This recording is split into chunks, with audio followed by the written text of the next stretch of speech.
আজকে আমাদের জন্য বেদনার দিন, কারণ আজকে আমাদের ভেক্টর চ্যাপ্টারটির শেষ ক্লাস। যদি আমরা ভেক্টর ক্যালকুলাস টপিকটি পড়িনি এবং সেটা আমি পরবর্তীতে আলোচনার জন্য রেখে দিয়েছি, তবে আমরা ভেক্টরের সবচেয়ে বেসিক যে কনসেপ্টগুলো অর্থাৎ ডট প্রোডাক্ট, ক্রস প্রোডাক্ট এবং লব্ধির অর্থাৎ রেজাল্টেন্ট রিলেটেড যে কনসেপ্টসগুলো সেগুলো রিলেটেড কোনো ম্যাথ আমরা করিনি, ঠিক আছে? অর্থাৎ আমরা আগে যে নদী পারাপারের এবং আপেক্ষিক বেগ সংক্রান্ত রিলেটিভ ভেলোসিটি সংক্রান্ত যে ম্যাথসগুলো করেছি সেগুলো একটু ডিফারেন্ট কনসেপ্ট, অর্থাৎ সেখানে একটা ডিফারেন্ট স্কিল দরকার।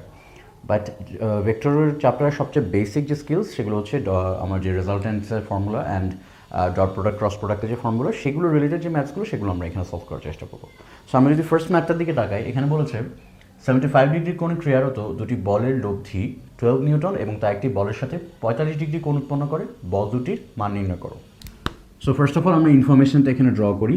আমার দুটো বল পি অ্যান্ড কিউ ধরে নিলাম, তারা যে অ্যাঙ্গেলটা প্রডিউস করে সে আলফাটা হচ্ছে 75 ডিগ্রি এবং যে রেজাল্টেন্টটা তৈরি হয় আমরা রেজাল্টেন্ট বের করতে জানি কীভাবে করতে হয়, সমান্তরিক ড্র করে দেন তার ডায়াগোনালটাই হয় হচ্ছে রেজাল্টেন্ট। সো আমার আর হচ্ছে এখানে রেজাল্টেন্ট এবং এই আর ভেক্টরের যে ভ্যালু বা মান সেটা কিন্তু আমরা জানি, তাই না? এর ম্যাগনিটিউড হচ্ছে 12 নিউটন। আমাকে বলে দিয়েছে যে সেই লব্ধিটা একটা বলের সাথে 45 ডিগ্রি কোণ উৎপন্ন করে, অর্থাৎ পি অ্যান্ড কিউ যে দুটো ফোর্স তার মধ্যে একটির সাথে সে 45 ডিগ্রি অ্যাঙ্গেল প্রডিউস করে, ঠিক আছে? সো আমাকে যেহেতু টোটাল অ্যাঙ্গেলটা দিয়ে দিয়েছে, এই টোটাল অ্যাঙ্গেলটা হচ্ছে 75 ডিগ্রি এবং এখানে এই অ্যাঙ্গেলটা হচ্ছে 45 ডিগ্রি, তাহলে আমি এটাও বের করে ফেলতে পারবো, তাই না? অর্থাৎ এটা হবে 75 মাইনাস 45 উইচ ইজ 30 ডিগ্রি।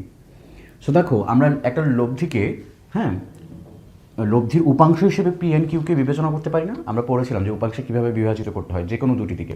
এক্ষেত্রে আমার যে দুটি দিক সেটি হচ্ছে অনুভূমিক বরাবর 45 ডিগ্রি অ্যাঙ্গেলে এবং 30 ডিগ্রি অ্যাঙ্গেলে তার অপোজিট সাইডে। সো এই দুটো অ্যাঙ্গেলকে কিন্তু আমরা আলফা অ্যান্ড বিটা বলে চিহ্নিত করি, তাই না? এই দুটো অ্যাঙ্গেলকে আমরা আলফা অ্যান্ড বিটা বলি না? সো যদিও আমরা এখানে টোটাল অ্যাঙ্গেলটাকে আলফা বলেছি, আমরা এখন টোটাল অ্যাঙ্গেলটাকে বলবো আলফা প্লাস বিটা, ঠিক আছে? কারণ আমরা এখন কিন্তু এই ফর্মুলা ইউজ করছি না যে two P Q cos alpha, সেখানে অনলি আমরা আলফাটাকে ধরবো পি অ্যান্ড কিউ এর মধ্যবর্তী অ্যাঙ্গেল। বাট আমরা যখন উপাংশে বিভাজিত করবো তখন কিন্তু আমরা একটি উপাংশের সাথে অ্যাঙ্গেলটাকে আলফা ধরলে অপরটিকে বিটা ধরবো, সো টোটালটা আমার হবে আলফা প্লাস বিটা। সো মনে আছে আমরা কীভাবে উপাংশে বিভাজিত করলে তার রেসপেক্টিভ যে উপাংশ তাদের ভ্যালুগুলো বের করতে পারি? আর sine beta by sine alpha plus beta, আর sine alpha plus beta. So কখন মানে আমি বিটা বসাবো আর কখন আলফা বসাবো খেয়াল করো, আমি যখন পি বের করছি পি এর সাথে কিন্তু আর এর অ্যাঙ্গেলটা হচ্ছে আলফা, কিন্তু আমি যখন ফর্মুলাতে বসাবো তখন আমি কিন্তু উপরে বসাবো বিটা। যখন আমি কিউ এর ভ্যালু বের করছি কিউ এর সাথে অ্যাঙ্গেলটা কিন্তু বিটা, বাট আমি ফর্মুলাতে বসাবো আর সাইন আলফা। সো আমি আবার একটু কুইকলি রিমাইন্ড করে দিই যে এই ফর্মুলাটা আসছিল কোথা থেকে। সো আমি যদি সিম্পলি এবিসি এই ট্রায়াঙ্গেলটাতে সাইন সূত্র প্রয়োগ করি, তো সাইন সূত্র আমাকে কি বলে যে কোনো বাহু এবং তার বিপরীত কোণের সাইন, অর্থাৎ বাহু যদি পি হয় তার বিপরীত কোণ হচ্ছে এই সি কোণটা। তো সি কোণটা কত? এটা যদি 30 ডিগ্রি হয় এটাও কি তার একান্তর কোণ বা অল্টারনেট অ্যাঙ্গেল 30 ডিগ্রি না? সো তাহলে সেই বিপরীত কোণের সাইন এর যে অনুপাত সেটাও সর্বদা কনস্ট্যান্ট থাকবে বা ধ্রুবক থাকবে, অর্থাৎ আমি যে কোনো বাহু নিয়ে একটা ত্রিভুজের যে কোনো বাহু এবং তার বিপরীত কোণের যে সাইন সেই অনুপাতটা অলওয়েজ সমান থাকবে। তাহলে আমি এটা কিসে সমান বলতে পারি? বাকি দুটো বাহুর নিয়েও একই অনুপাত দেখাতে পারি। অর্থাৎ আমি যদি এই বাহুটা নিই আর এবং তার বিপরীত কোণ কি এটা না? সো এই কোণটা কী হবে বলো তো? এই কোণটা হবে আমার যদি এই ত্রিভুজের এই কোণটা হয় 45 ডিগ্রি, এই কোণটা হয় 30 ডিগ্রি, দুটো মিলে নিশ্চয়ই 75 ডিগ্রি। তাহলে এটা কত হবে? এই অ্যাঙ্গেলটা হবে 180 মাইনাস 75 না? বুঝতে পেরেছো? কারণ ত্রিভুজের তিন কোণের সমষ্টি 180 ডিগ্রি, এই দু কোণ মিলে হচ্ছে 75, তার থার্ড কোণটা হবে 180 মাইনাস 75 ডিগ্রি। সো আমরা বলতে পারি যে সাইন 180 মাইনাস 75।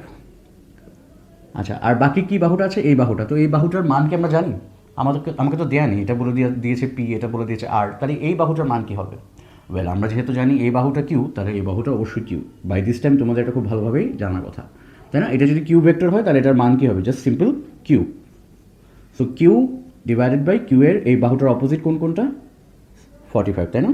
তাহলে সাইন 45। তাহলে এটাকেই বলা হয় যে ত্রিভুজের সাইন সূত্র অথবা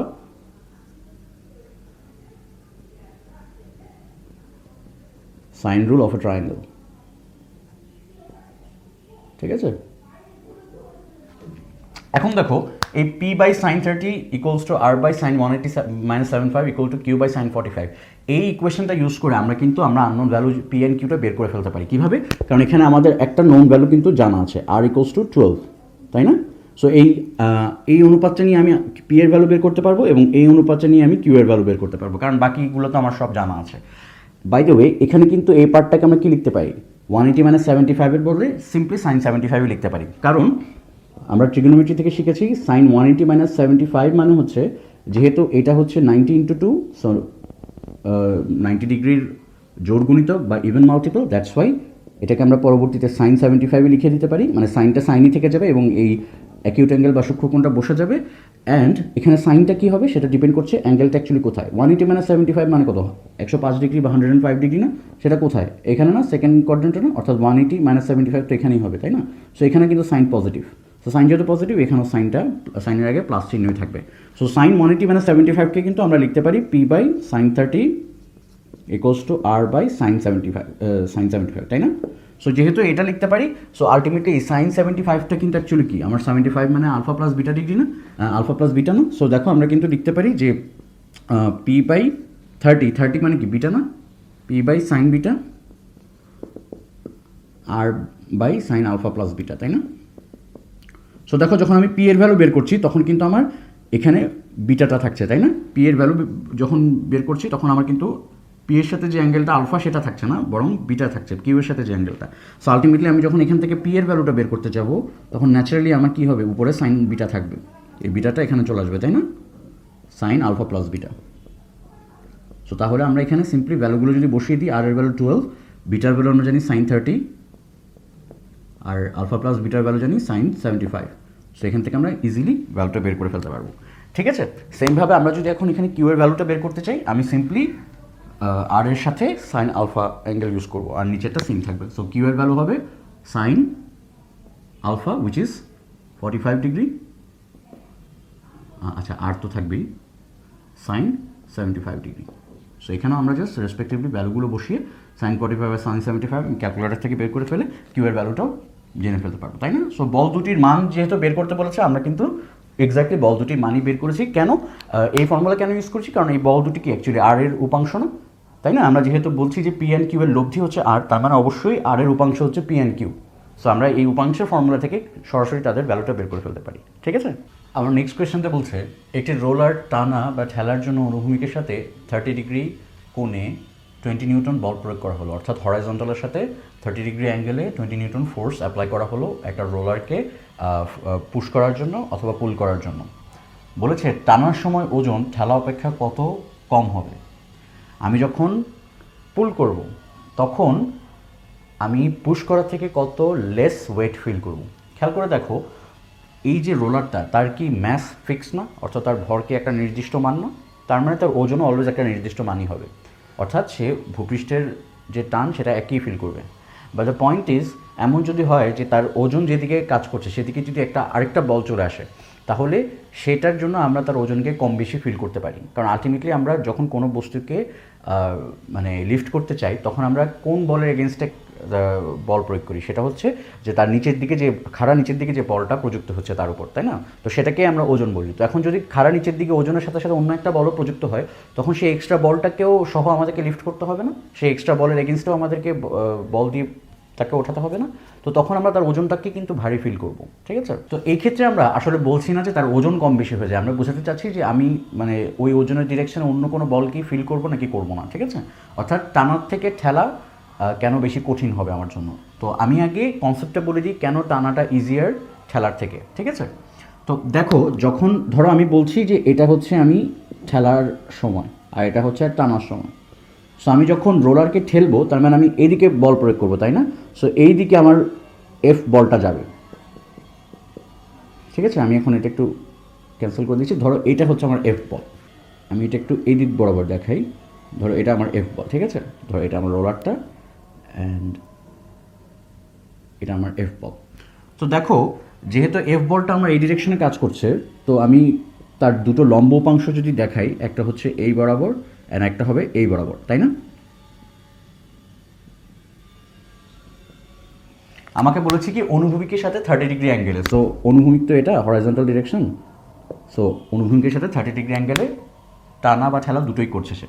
তো ঠেলার সময় সে যখন ঠেলছে, যেহেতু ফোর্সটা তার মানে কি নিচের দিকে যাচ্ছে, সো তার অনুভূমিক আর উলম্ব উপাংশ এরকম হবে। কিন্তু যখন আমি টানবো, অর্থাৎ টানার সময় কিন্তু তখন তার ফোর্সটা কোন দিকে হবে? ওপরের দিকে না, এই দিকে না?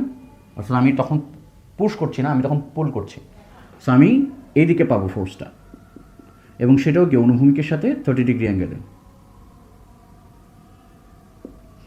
তো দেখো তখন কিন্তু তার উপাংশ, যে দুটো লম্ব উপাংশ আমি পাবো, তারা কিন্তু এই ডিরেকশনে হবে। একটা হবে এফ ওয়াই এদিকে, আর একটা হবে এফ এক্স এদিকে, তাই না? বুঝতে পারছো ডিফারেন্সটা? যেহেতু আমি একটা ঠেলছি, নিচের দিকে ফোর্সটা যাচ্ছে, সো সে যে দুটো উপাংশে বিভাজিত হবে, তাদের ডিরেকশন হবে একটা অনুভূমিক দিকে, একটা উলম্ব দিকে, নিচের দিকে। আর যেহেতু আমি টানার সময় উপরের দিকে টানছি, সো ন্যাচারালি তার উলম্ব উপাংশ, যেটা উলম্ব দিকের যে উপাংশটা, সেটা ন্যাচারালি সুইচ হয়ে উপরের দিকে চলে যাবে, আর অনুভূমিকটাও এদিকে চলে আসবে। ঠিক আছে? সো এখন দেখো, আমরা যদি এখন বের করতে চাই যে তার এই দুটো কেসের ক্ষেত্রে যে কোনটিতে আসলে সে ওজনটা বেশি ফিল করবে, এই ফোর্সগুলো বাদে একটা যে কোনো বস্তুর উপর একমাত্র ফোর্স কোনটা কাজ করে? তার ওজন না?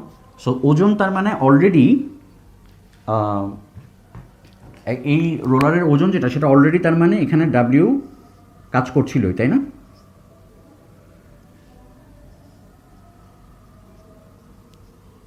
ঠিক আছে? তো এখন দেখো, যখন আমি ঠেলতে যাব, তখন আমার ফোর্সের অনুভূমিক উপাংশটা রোলারকে এদিকে নিয়ে যায়, আর যে উলম্ব উপাংশটা, সেটা কি তার ওজন বরাবর কাজ করে না?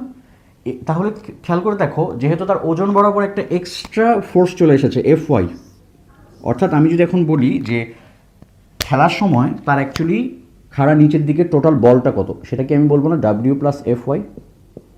তাহলে দেখো, যেহেতু তার ওজনের ডিরেকশন এখন আরেকটা ফোর্স প্রযুক্ত হয়ে যাচ্ছে, তাহলে এখন এই অবস্থায় কিন্তু আমি তার ওজনটা বেশি অনুভব করবো না। অর্থাৎ তাকে ভূপৃষ্ঠ এখন শুধুমাত্র ডাব্লিউ ফোর্স না, মনে হবে যে as if W plus F Y ফোর্সটা টানছে, কারণ সেটা আসলে ভূপৃষ্ঠর বল না, সেটা হচ্ছে আমি যে বলটা প্রযুক্ত করেছি সেটার উলম্ব উপাংশটাও ওজনের বরাবর কাজ করছে। সো এই এক্সট্রা যে ফোর্সটা চলে আসবে, যেটা আমিই প্রোভাইড করছি, যেটা আমিই দিচ্ছি, সেটার কারণে আমার কিন্তু তার ওজনটা বেশি মনে হবে। সো এই কারণে দেখা যায় যখন আমরা কোনো কিছুকে পুশ করতে যাই, তখন একটু স্ট্রাগল করি বেশি, কারণ তার ওজনের যে দিকে যে উপাংশটা, সেটাও কি করছে, আমাকে আমার এই অনুভূমিক দিকে তাকে মুভ করতে হেল্প করছে না। সো দেখো, যখন আমি টানবো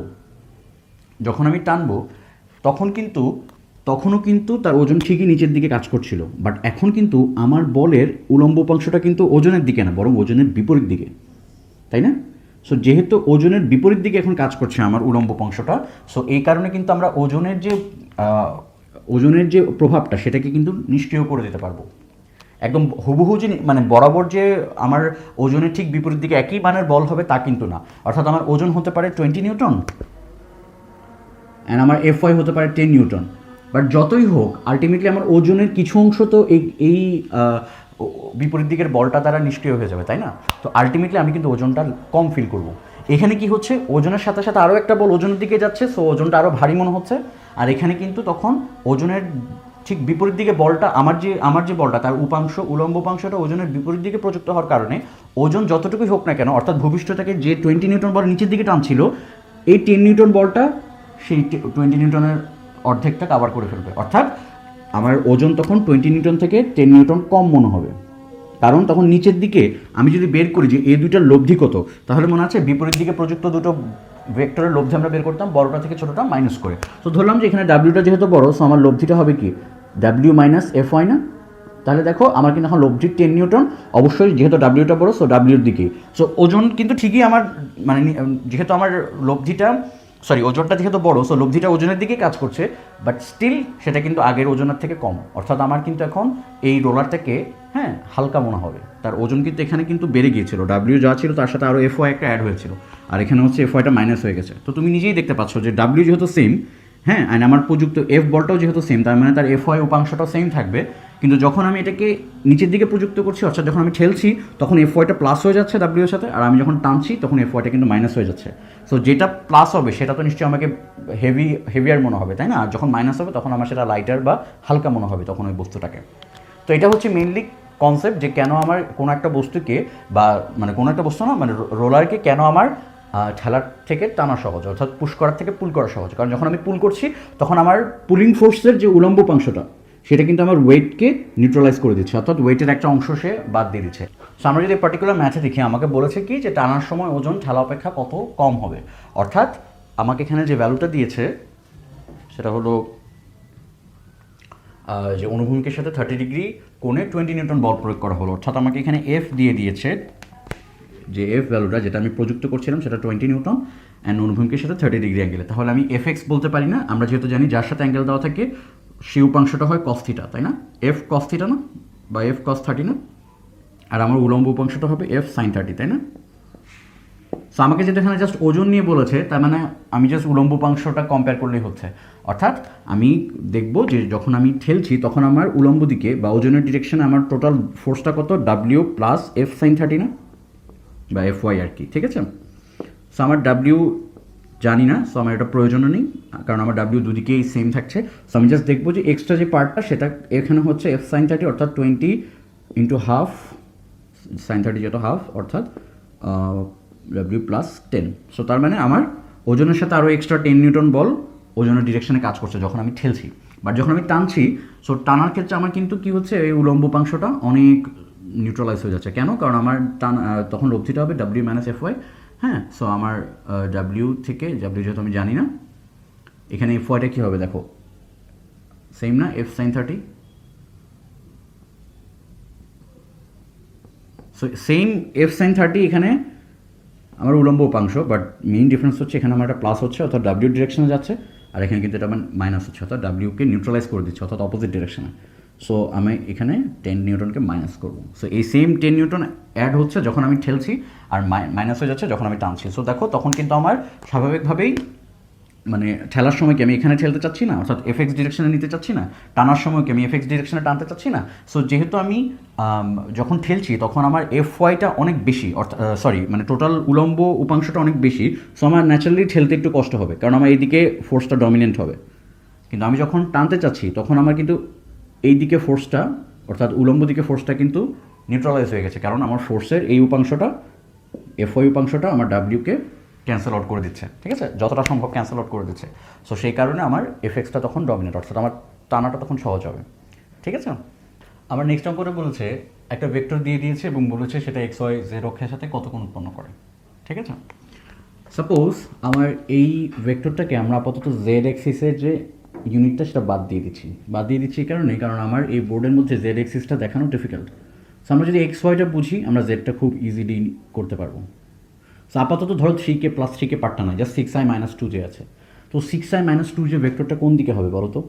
সে এক্স এক্সিসের দিকে 6 ইউনিট গিয়েছে, এই জন্য আমরা তাকে বলি 6i। অর্থাৎ তার এক্স উপাংশ বা এ এক্স হচ্ছে কি 6i, এবং তার ওয়াই উপাংশ হচ্ছে এ ওয়াই হচ্ছে -2, তাই না, -2j। সো তার মানে ওয়াই এর নেগেটিভ ডিরেকশনে -2j, সেটা যদি -2 হয় তাহলে আমরা এই পোর্শনটাকে বলবো কত, -2j এই পার্টটাকে, তাই না। এটা যদি 6i হয়, এটার ভ্যালু যদি 6 হয়।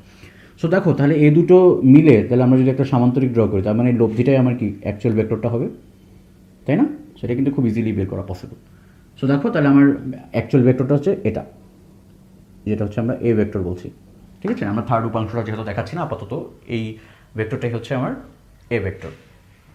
সো আমি কিন্তু থার্ড উপাংশের অ্যাড করলে আমার ভেক্টরটা চেঞ্জ হয়ে যাবে না, কারণ তার এক্স অ্যান্ড ওয়াই উপাংশ তো স্টিল 6i আর -2j থাকবে। শুধুমাত্র তখন জেডের দিকে, অর্থাৎ আমি যদি এই বরাবর একটা উপাংশ আরেকটা অক্ষটা নিই, তখন তার জেড অ্যাক্সিসের দিকে উপাংশটা পাবো +3k, যেটা আগে ভ্যালুটা ছিল।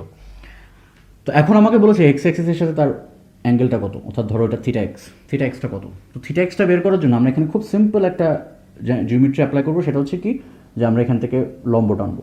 লম্বটা টানলে এটা কি পারপেন্ডিকুলার রাইট অ্যাঙ্গেল একটা ট্রায়াঙ্গেল হয়ে যায় না, অর্থাৎ সমকোণী ত্রিভুজ হয়ে যায় না, তখন কিন্তু আমরা এই থিটা এক্সটা বের করাটা খুবই সহজ। তো এখানে আমরা যদি কস থিটা অ্যাপ্লাই করি সমকোণী ত্রিভুজটাতে, কস থিটা ইকুয়াল টু কি ভূমিবাহু ত্রিভুজ না, তো আমার ভূমির ভ্যালুটা কত এখানে 6, তাই না। 6i তো আমরা ইউজ করবো না, কারণ আমরা এখানে ভেক্টর না, তো ভ্যালুগুলো ইউজ করছি। তো এই ভ্যালুটা হচ্ছে কত 6, আর অতিভুজটা কি, অতিভুজ নিজেই এ ভেক্টরটা নিজেই না, তো এ ভেক্টরের মানটা কত হবে সেটাই আমরা বের করবো না। এই 6i - 2j এর মধ্যে মানটা কত হবে, √6² প্লাস -2², তাই না। আমরা দেখেছি না যে এ ভেক্টর যদি 6i - 2j হয় তাহলে এ ভেক্টরের মান কত হবে, অর্থাৎ কোনো ভেক্টর যদি ইউনিট ভেক্টরের আকারে প্রকাশিত থাকে তখন আমরা দেখেছিলাম যে তার মানটা হচ্ছে সিম্পলি তার প্রতিটা উপাংশ, অর্থাৎ এক্স উপাংশ ওয়াই উপাংশ স্কোয়ার নিয়ে অ্যাড করে রুট নেব, তাই না। এখানে প্লাস থ্রিকে থাকলে প্লাস থ্রি স্কোয়ার হয়ে তার মানটা বের হতো, ঠিক আছে। তো তাহলে এখান থেকে আমরা তার মানটা পাচ্ছি, দেন আমরা ফাইনালি থিটা এক্সটা বের করে ফেলতে পারবো, অর্থাৎ এক্স এক্সের সাথে তার অ্যাঙ্গেলটা হবে কজ ইনভার্স 6/√36 + 4 বা √40, ঠিক আছে। তো এটা কিন্তু খুব সিম্পলি আমরা থিটা এক্সটা বের করে ফেলতে পেরেছি। সো দেখো সেমভাবে থিটা ওয়াইটা যখন আমি বের করবো, হ্যাঁ, তখন আমার কিন্তু, অ্যান্ড বাই দ্য ওয়ে যখন আমি থিটা এক্সটা নিয়েছি তখন এটা কিন্তু আমার লম্ব, এটা আমার ভূমি। কেন মনে আছে, আমরা দেখেছিলাম আগে যে যখন তুমি কোনো একটা বাহুর সাথে যে অ্যাঙ্গেলটা নাও, হ্যাঁ, তার অপোজিট যে বাহুটা, অর্থাৎ তুমি যে থিটাটাকে নিয়ে কনসিডার করছো, cos theta, sine theta, tan theta, এখানে যে থিটাটা অ্যাপ্লাই করছো সেই থিটাটার অপোজিট বাহু বা বিপরীত বাহুটাই হবে লম্ব, আর সেটা যার সাথে আছে সেই বাহুটা হবে ভূমি। অর্থাৎ তুমি এটা আর এটার মধ্যে যে কোনো একটাকে কিন্তু লম্ব ধরতে পারো, যদি এমনি জাস্ট ত্রিভুজটাকে চিন্তা করো, যে কোনোটাই কিন্তু লম্ব, যে কোনোটা ভূমি হতে পারে। সো তুমি যখন থিটাটা নিচ্ছ তখন তোমার অনুপাতগুলো অ্যাপ্লাই করার সময় তুমি অবশ্যই এটাকে লম্ব বাহু ধরবা বা পারপেন্ডিকুলার ধরবা বা অপোজিট ধরবা, ঠিক আছে।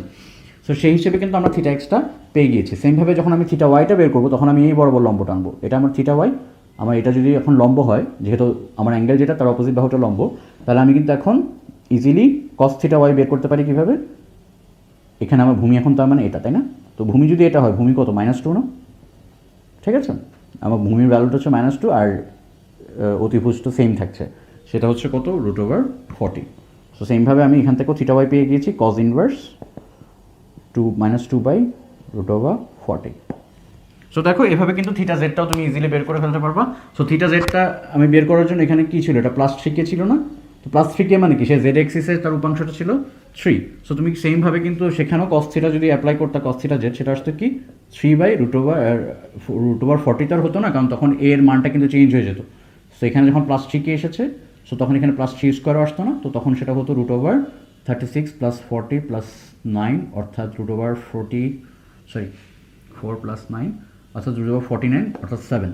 সো তখন এটা হয়ে যেত 3/7, তার মানে থিটা জেড হচ্ছে কজ ইনভার্স 3/7। তো তাহলে এখানেও ভ্যালুগুলো এখন 7 বসবে, তাই না, যেহেতু আমি এখন তিনটা উপাংশই নিয়েছি, ঠিক আছে।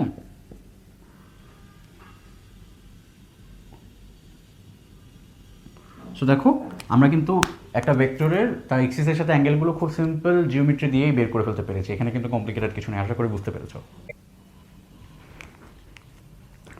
সো আমরা যদি আমাদের নেক্সট ম্যাথটার দিকে তাকাই, আমাকে দুটো ভেক্টর দিয়ে দিয়েছে এবং তাদেরকে ইউনিট ভেক্টরের মাধ্যমে প্রকাশ করা হয়েছে। বলে দিয়েছে যে এ বরাবর বি এর লম্ব অভিক্ষেপ বা অর্থোগোনাল যে প্রজেকশন সেটা বের করো, ঠিক আছে। সো আমরা ভেক্টর দুটো ড্র করি, ধরলাম এটা হচ্ছে আমার এ ভেক্টর অ্যান্ড এটা হচ্ছে আমার বি ভেক্টর, ঠিক আছে। সো আমরা জানি লম্ব অভিক্ষেপ বা অর্থোগোনাল প্রজেকশন মানে হচ্ছে আমরা বি ভেক্টর থেকে সিম্পলি একটা পারপেন্ডিকুলার বা লম্ব ড্র করব, ঠিক আছে। সো এই যে লেন্থটা, অর্থাৎ আমি যদি ঠিক এই বরাবর একটা লাইট ফেলতাম বি এর উপরে, তাহলে আমি বি এর ভেক্টরের ছায়াটাকে এটা পেতাম না এ বরাবর, যেহেতু আমাকে বলে দিয়েছে দুটো টার্ম। প্রথম কথা হচ্ছে এ বরাবর, অর্থাৎ আমি ছায়াটা ফেলবো কার উপরে, এর উপরে, এবং কার ছায়া ফেলবো, বি এর, অর্থাৎ অভিক্ষেপটা কার হবে বা ছায়াটা কার হবে, বি ভেক্টরের, এবং এই ছায়াটার ভ্যালু আমরা জানি বি কস থিটা, তাই না।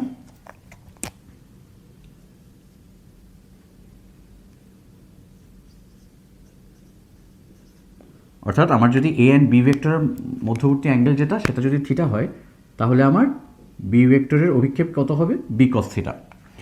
সো বেসিক্যালি আমাকে এখন বলেছে যে বি কস থিটা এটার ভ্যালুটা বের করো, অর্থাৎ বি কস থিটা তো একটা ম্যাগনিটিউড বা একটা লেন্থ, তাই না, একটা দৈর্ঘ্য। সো এটা কত সেটা বের করো।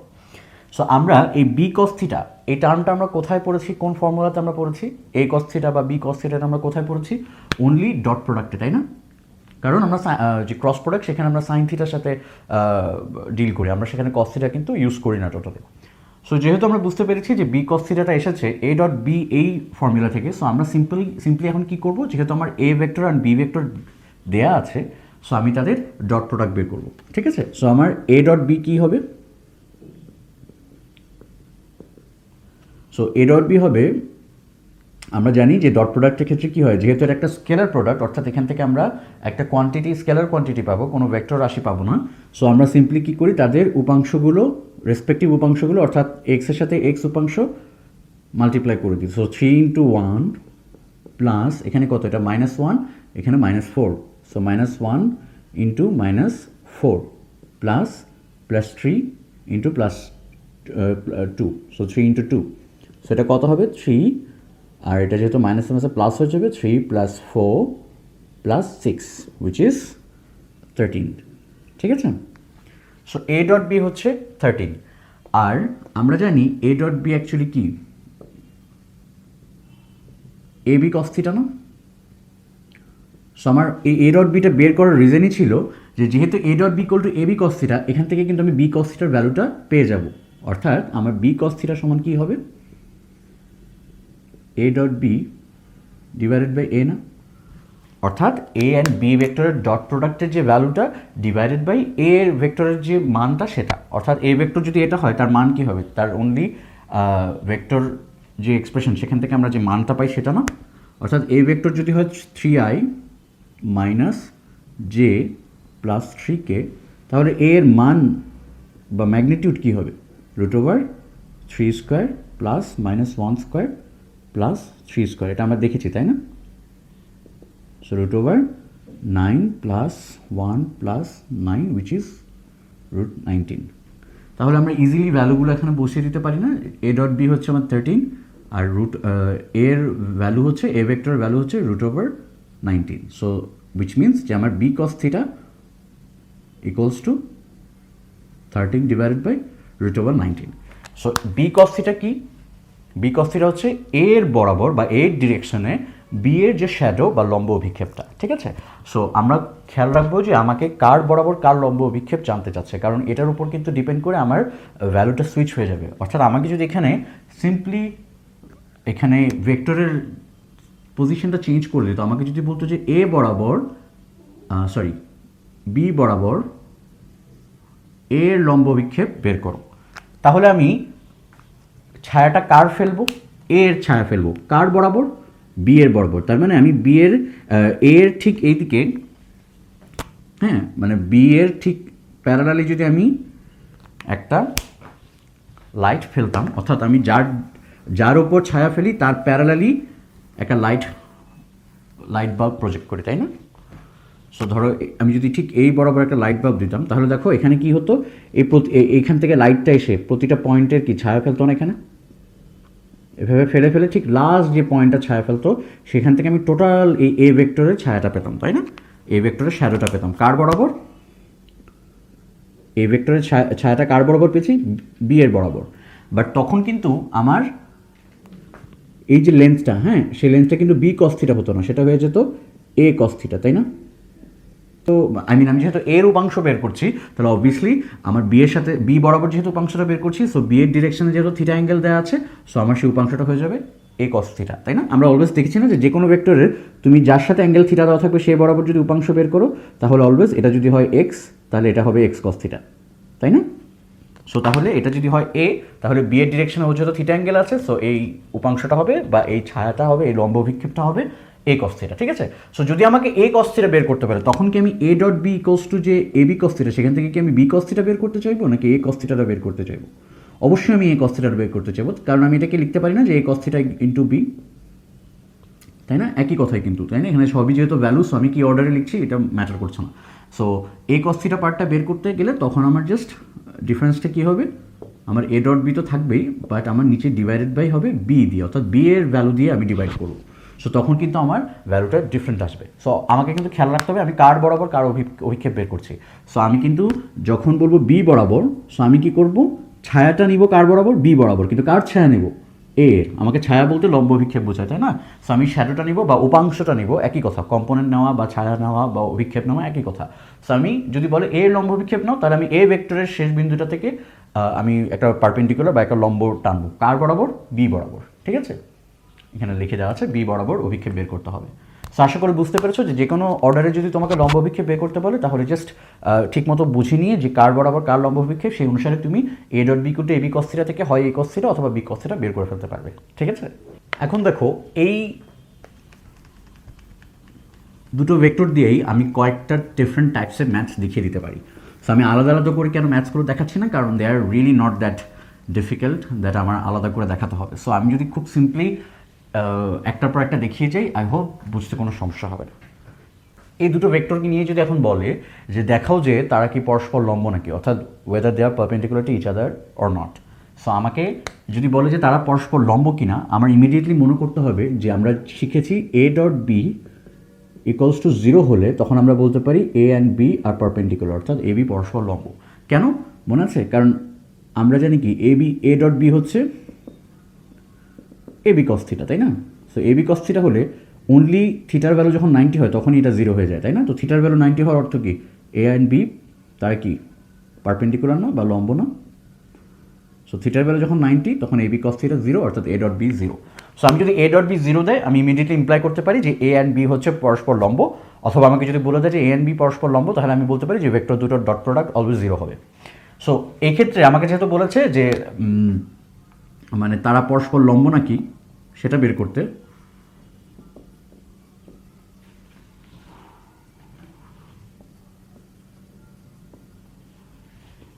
সো আমি জাস্ট কী করবো, আমি জাস্ট বের করে দেখবো যে তাদের ডট প্রোডাক্ট 0 নাকি না। ইটস দ্যাট সিম্পল, তাই না? সো আমি জাস্ট দেখবো যে তাদের ডট প্রোডাক্ট কত। সো আমরা একটু আগে দেখেছি তাদের ডট প্রোডাক্ট 13, তাই না? সো যেহেতু which is not equal to 0, তার মানে এ ও বি পরস্পর লম্ব নয়, ঠিক আছে? অর্থাৎ আমার যদি এটা 0 আসতো তখন আমি বলে দিতাম তারা পরস্পর লম্ব। এখন ধরো আমাকে কোয়েশ্চেন করলো এই দুটো ভেক্টর দিয়েই যে তারা পরস্পর সমান্তরাল কিনা যাচাই করো, ঠিক আছে? শোনো, কোয়েশ্চেনগুলো সবসময় যে এরকম থাকবে তা না, মানে সমান্তরাল কিনা দেখো, লম্ব কিনা দেখো, একটু ঘুরিয়েও বলতে পারে যে ধরো বলেই দিয়েছে তারা পরস্পর লম্ব, ঠিক আছে? তো লম্ব বলে দাও মানে কি তুমি অলরেডি ধরে নিতে পারবে না যে A dot B equal to 0, ঠিক আছে? সো পরস্পর লম্ব বলে দিয়ে তোমাকে হয়তো অন্য কিছু জানতে চাইতে পারে। সো তুমি লম্ব ইনফরমেশনটা থেকে অলরেডি জানো যে তাদের ডট প্রোডাক্টটা 0। তো তখন ডট প্রোডাক্টটা হয়তো বা বের করতে গিয়ে মানে ডট প্রোডাক্টটা যে ফর্মুলা সেটা হচ্ছে কি 3 ইন্টু 1, হ্যাঁ, প্লাস -1 ইন্টু 4, হ্যাঁ, প্লাস এটা ইন্টু এটা। এখন ধরো এখানের মধ্যে 2 জায়গায় এটাকে এ কে দিয়ে দিয়েছে। সো তাহলে তুমি এটাকে কি বলবো 3 ইন্টু এ না? সো দেখো এই ইনফরমেশনের মধ্যে কিন্তু এটা কেন ইম্পর্টেন্ট ছিল, কারণ আমার এখানে এ এর ভ্যালুটা আননোন। সো আমি হয়তো এখান থেকে এ এর ভ্যালুটা জেনে নেব। অর্থাৎ তোমাকে বি ভেক্টরটা ধরো হ্যাঁ একটা আননোন এ দিয়ে প্রকাশিত ছিল অ্যান্ড বলে দিয়েছিল যে তারা পরস্পর লম্ব। সো লম্ব বলার সাথে সাথে তুমি কি জানো না A dot B equal to 0। So A dot B equal to 0 ইনফরমেশনটা থেকে দেন তুমি এ ভ্যালুটা বের করে নিতে পারো। অর্থাৎ তোমাকে সবসময় যে বলবে যে লম্ব কিনা যাচাই করো বা প্যারালাল কিনা বা সমান্তরাল কিনা যাচাই করো, এরকম না। তোমাকে বলে দিতে পারে যে তারা পারপেন্ডিকুলার অথবা তারা প্যারালাল। দেন তুমি এই ইনফরমেশনটা থেকে যেহেতু জানো যে যখন পারপেন্ডিকুলার বলবে আমি বলতে পারবো A dot B equal to 0, আর যখন প্যারালাল বলে দিবে তখন আমি জানি কি সমান্তরালের ক্ষেত্রে এ ক্রস বি এর মান 0 না? এ ক্রস বি কিন্তু 0 বলবো না, আমি এ ক্রস বি এর মান 0 বলবো। কেন? কারণ এ ক্রস বি ভেক্টরটা মানে এ ক্রস বি যেহেতু একটা ভেক্টর কোয়ান্টিটি, সো আমি তার ভ্যালুটাকে অনলি 0 বলি, ঠিক আছে? সো এ ক্রস বি এর মানটা 0, তার মানে এ বি সাইন থিটা, যেহেতু ওখানে থিটার তখন 0 ডিগ্রি হয়, মানে এ বি সাইন থিটা না এ cross B. So A B sign থিটার ক্ষেত্রে থিটা যখন 0 ডিগ্রি হয় তখনই তো এই টোটালটা 0 হবে, তাই না? সো সেক্ষেত্রে আমরা বলতে পারি যে তখন তারা সমান্তরাল, মানে থিটা 0 ডিগ্রি হওয়ার হচ্ছে কি এ যেদিকে বিও সেদিকে।